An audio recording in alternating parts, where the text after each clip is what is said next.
Hello, future social workers. Welcome to Social Work 310. I'm excited for this semester. I know it's been a long summer and spring with COVID-19. It has not been easy for anybody. Thank you for your endurance, for sticking with social work. It's a really important career right now. As you can see, social justice is very, very important, and we need more social workers out there. Job openings are coming available, and know that the hard work that you are going through right now is going to be worth it. You're going to have a great career. Let's talk about some expectations for this course. First of all, make sure that you go over the syllabus. It is a book, I know, but that is for accreditation purposes. There's a lot of information in there that we have to include, but become familiar with what's expected from you in the syllabus and refer to it whenever you have a question.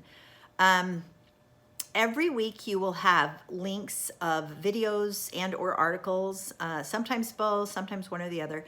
And I know that it seems like a lot of material, but get into the habit of making that a part of your daily routine. Plug in one of these videos when you're doing dishes or folding laundry or whatever. This will really help you get in the habit of being a lifelong learner. That's part of what is necessary as a social worker. We're always constantly getting more and more information, new information about how to better deal with mental health issues, and especially at the macro level, which of course is what the basis of this course is macro level social work. Familiarize yourself with how this course is set up. Most, if not all of you, have taken classes from me before, so you know that basically I expect you to follow instructions. Make sure that you're following the instructions. Make sure that you are going over the instructions for every assignment and you understand what is expected of you. This week you need to complete your introduction and remind me a little bit about who you are and how you see yourself as a macro social worker, if at all. Read the chapter provided for you that's supplemental material. This is an introduction to macro practice in social work. It's some really good material that's not necessarily included in your textbook, and it gives a good explanation of the differences between micro and macro social work. And we'll talk a little bit more about that in a minute. Watch the Khan Academy short video about the difference between macro and micro level sociology theories, and read the visual aid. Yes, I like to use children's toys as visual aids. They really help explain some of the more difficult concepts in social work. Read chapter 1 in your textbook, the Johnson and Rhodes, and be sure to use your study guide. That will help you just clarify some of the information, make it a little more clear for you. Make sure you check the announcements every week, and then of course, watch these lectures. I'm going to try to do one every single week. Let's talk a little bit about what exactly macro social work is. So I have a visual aid for you. My husband's parents went to Russia a few years ago, and they brought back these little nesting dolls. So most of our work as social workers is done in micro practice, right? One-on-one. So if this little guy is the individual, then according to systems approach theory, he or she is within several other systems, right?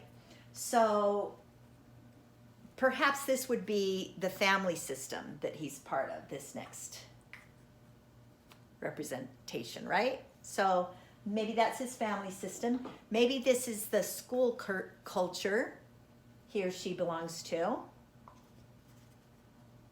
And perhaps beyond that is the community culture that they're a part of. And perhaps beyond that is the culture within their country that they're a part of. And then, of course, beyond that is a broader world they're a part of, okay? So this big guy is considered macro, okay? This is a macro approach. And I know that's kind of simplistic, but you're going to learn a whole lot more about all of that this semester. Let's talk a little bit about what macro social work practice looks like. So first of all, when you are out there practicing social work, one of the things that you will need to know is recognize you're part of that system's approach, okay? You are part of every single subculture and larger culture. So within that, what linkages or affiliations do you have with other agencies that are going to help you serve your clients? What can you do yourself? And what will you need help with from others? These are important questions to ask yourself when you're out there practicing social work. Let's talk about macro practice in context. So micro practice is obviously the most common kind of social work practice. Working with individuals, working with families, typically in domestic or family units to solve problems is, typically we have one individual that comes in and says, this is what's going on, I need your help. And it's going to involve more people within that system. Let's give an example. When I was doing clinical social work, I had a mom come in who had a real problem with her teenage son's behavior. Now, because I had a little more experience just as a mother, let alone social worker, I was able to recognize that this was typical teenage behavior. This was typical hormones hit the fan kind of thing. But it was her first rodeo. She was totally not aware of that and had pretty unrealistic expectations of her teenager. And so being able to explain to her that one of the explanations I will use often with my clients, especially those that are parents and struggling with children, is that boundaries are important. When we bring that baby home from the hospital, we put them in a little bassinet, right? And we have very solid boundaries because we don't want them to roll off, get hurt, whatever. And, they graduate a little later to a crib. And so we give them a little bit bigger boundaries. And then we might give them a playpen, maybe a backyard. And when we take them out on walks, I admit I was one of those mommies. I had such hyper little boys that I would use a leash. It wasn't a leash. It was, but it was a kid thing that it would attach to their hand, but it gave them more freedom. They could run around in the mall and got their wiggles out rather than just sitting in a stroller. And it gave me a sense of security that they could run, but couldn't go too far, right? So anyway, boundaries are really important. And as kids become teenagers, basically what we're doing is we're raising adults. We're not raising children, right? So we need to loosen up those boundaries as we can trust them, right? As we build trust, we loosen the boundaries so that when they're 18, 19, 21, they can walk out the door and be their own secure individual. So it is the dilemma of being a parent because you bring that baby home and they're everything. So this is a concept that is something that I would use on a micro level to help clients understand the more macro perspective.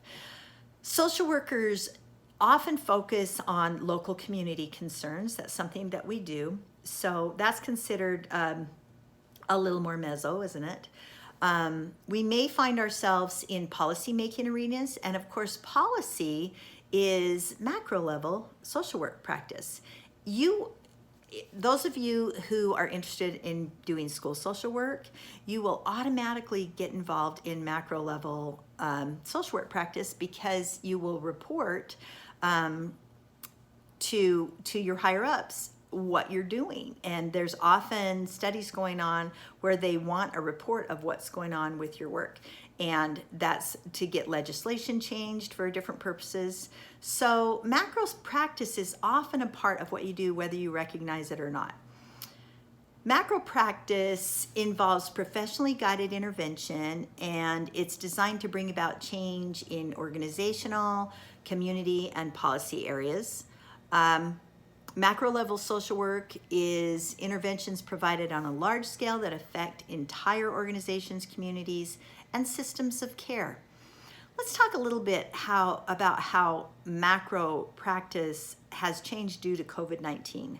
I think because this is such a hot topic and because it is such a relevant topic for social workers, it's important that you include conversation about the coronavirus and its impact on our culture in what you're writing about this semester. So practice is often impacted by societal trends, and definitely a pandemic is a trend, isn't it? We have all kinds of new expectations within our culture. We're expected to wear face masks when we're outside of our homes.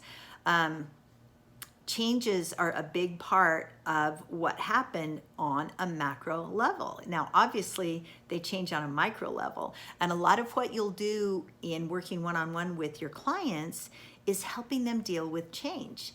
And you are dealing with change right now, I know.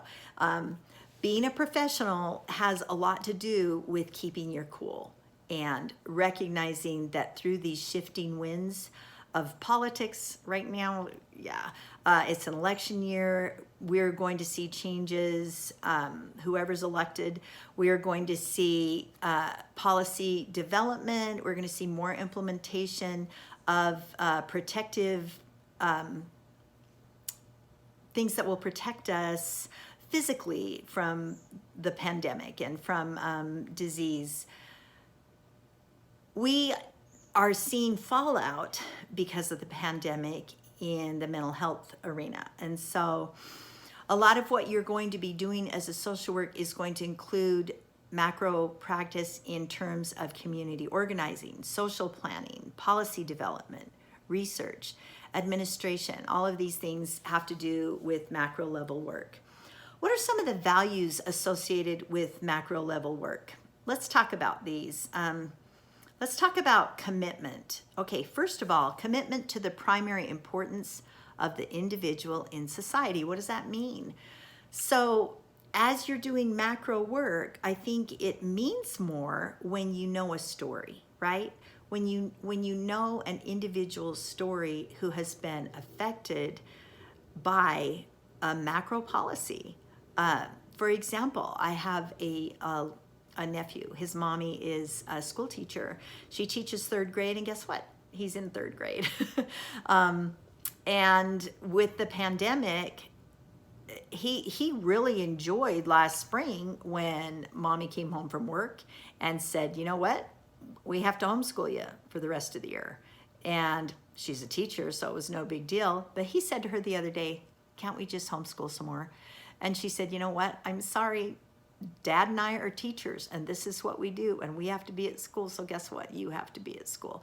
So this is something that's impacted one little individual. He loved having mommy at home and all to himself. Now he has to share her with an entire classroom. So this is just a small example of how one individual in a society has been impacted by a broader event.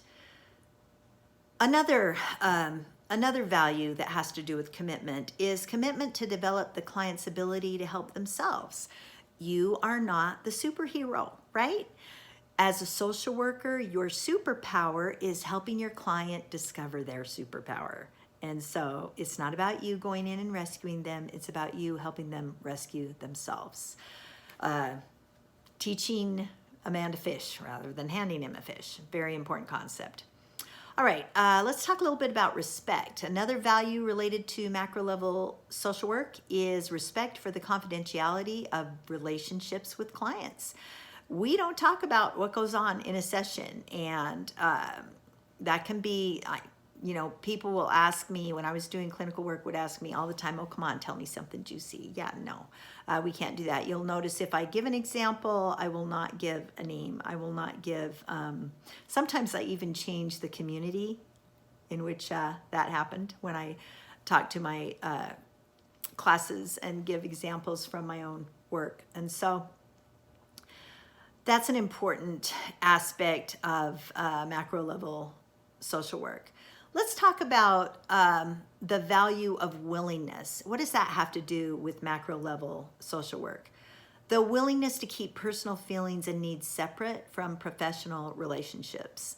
Again, as a professional, You are not about your own needs. You're about other people's needs. And now at the same time, you can't, you can't take that oxygen mask and make sure other people are okay. Self-care is super important. So, but keep your personal feelings and needs separate from your professional relationships. Another aspect of another value about willingness is the willingness to transmit knowledge and skills to others. Recognizing that as social workers, we're part of a pretty broad culture, other social workers, other growing professionals that might need the expertise that you have, and sharing that knowledge, sharing your skill set, making sure people are aware of what your skill set is, but also, allowing other people to be in the presenter situation so that they can learn their own skill set or at least work on them. Willingness to persist in efforts on behalf of clients despite frustrations. Sometimes it can be incredibly frustrating to deal with problems and challenges that your clients have, but the willingness to keep going, the willingness to allow them to figure out the solution to their problem instead of just hand it to them. So macro practice is about committing to social justice and the economic, physical, and mental well-being of all in society. We don't focus on just one group. We focus on everybody. And so obviously we're going to have different areas in which our passions lie. But we're going to respect others, and we're going to recognize that that individual is part of a broader culture, and they're impacted by their own different cultures and subcultures. We are committed to a high standard of personal and professional conduct. Yeah, I'm working from home, but I wore a dress. Yeah, high level of conduct. Being a professional starts with maybe how you look. Are you someone who takes care of yourself? Are you somebody who is clean? And that's going to help you. That's going to help you grow your practice. Making sure that it is about others and not about yourself is a big part of professionalism. So a few of the principles that have to do with macro practice include an informed approach.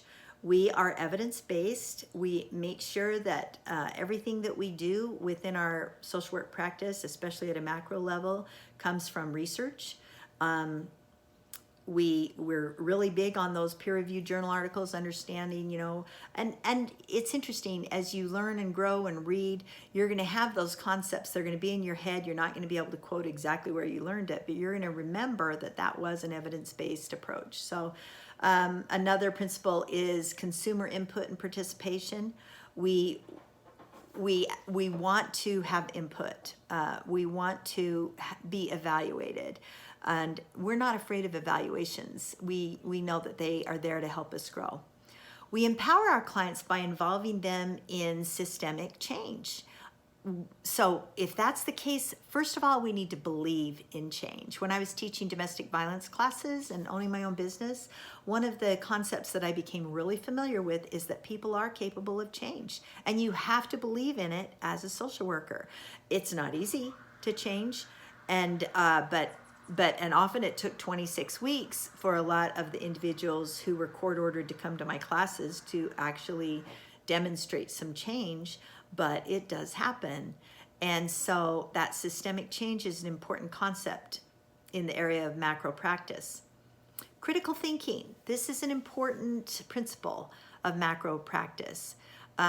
Questioning different situations, questioning the broader culture, questioning individuals, and questioning ourselves even, and knowing where to find the answers as well.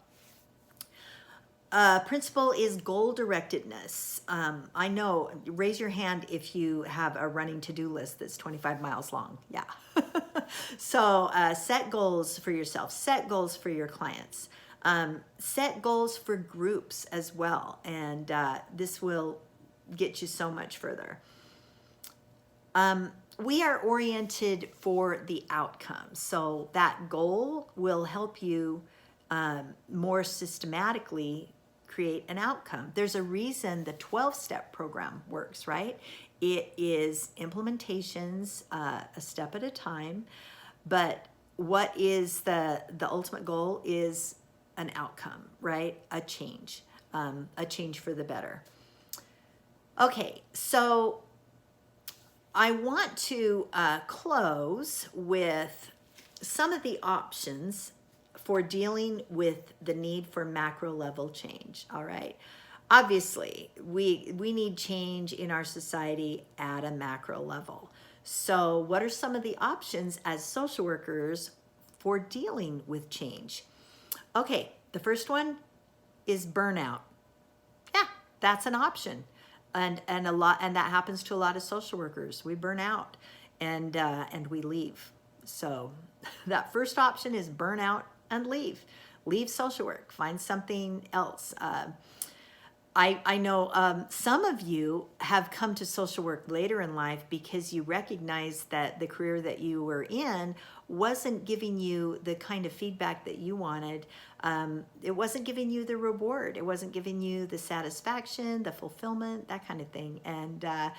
And so you turned to social work later. But I also know people that tried social work for a while and it didn't work for them and they went into real estate or whatever. So there's nothing wrong with changing and growing, but I think it's a great place to be. So burning out and leaving is one option. The second option is burn out and stay. So you get burned out, but you keep going and you just one foot in front of the other, and you find resources to help you deal with your burnout. You find colleagues that you're able to click with and go to lunch with, and you're able to find a supervisor that can help you, give you a safe place. You know what? You get therapy yourself. There's nothing wrong with that. In fact, that's a very, very good thing for social workers to do. One of the options for dealing with the need for change is developing tunnel vision, feeling like there's only one area that you can focus on. And now there's some social workers that make a big difference by tunnel vision, by focusing on just one area. However, sometimes that tunnel vision means what? We don't see the broader area around us. I remember as a little kid, so my family went to Guatemala when I was 8 years old, and we lived there with the indigenous people of the highlands, of Guatemala, so rural areas, not big cities. And my father was a physician, and he volunteered his medical care to the people of that area. I was 8 years old, and I remember when I came back to my hometown, I noticed that the other kids still had these blinders on, but mine had been removed. Third grade, kids were talking about, the other little girls were talking about fingernail polish and brushing their hair and, whatever cute little girls talk about at that age. But I was thinking about the fact that I had just spent 6 months with children who didn't have enough to eat, let alone enough clothes to wear. And fingernail polish, sheesh, who cares? And I actually brought lice back. Yeah, I brought lice. And I had one little girl asked if she could borrow my brush. And I'm like, no, Shelly, I've got lice. I can't. And later on, we were seniors in high school, and she reminded me of that. And I'm like, Shelly, I did. And she thought I was just being snarky. But anyway, sometimes that tunnel vision can really harm you. If you broaden your perspective, you might see things in a different way, and you will actually be able to help implement change better by doing so. Channel your energies elsewhere is one of the options for dealing with the need for change. Channel your energies in another area. If you feel like you're stuck in a rut and you're not seeing the change you want to see, then maybe it's time to switch gears. And one of the things that you can do in dealing with the need for macro level change is initiate that change yourself, okay? Don't be afraid. Don't be afraid to be brave enough to say, you know what, this is wrong. What can we do to make a difference here? And last, but I think one of the most important concepts in dealing with the need for macro level change is develop a strong support system. Make sure that as you're attempting to implement change within your culture, within your subculture, within your clients, make sure that you yourself have a strong support system, people that you can reach out to and connect with, people that will hear you and respect you and recognize that what you're doing is attempting to make a difference. Macro social work, it's a pretty broad field. It centers on investigating larger scale social problems. It's not easy, is it? But I'm excited that you've chosen to take this class, and I know as at 300 level, you're going to be giving me a little more than you did at the 200 level.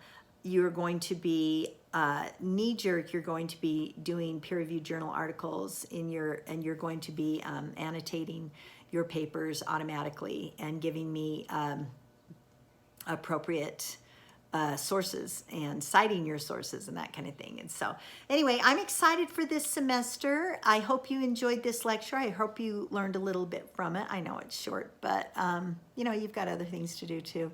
And don't hesitate to call, text, or email me if you have any questions, and we will see you in class.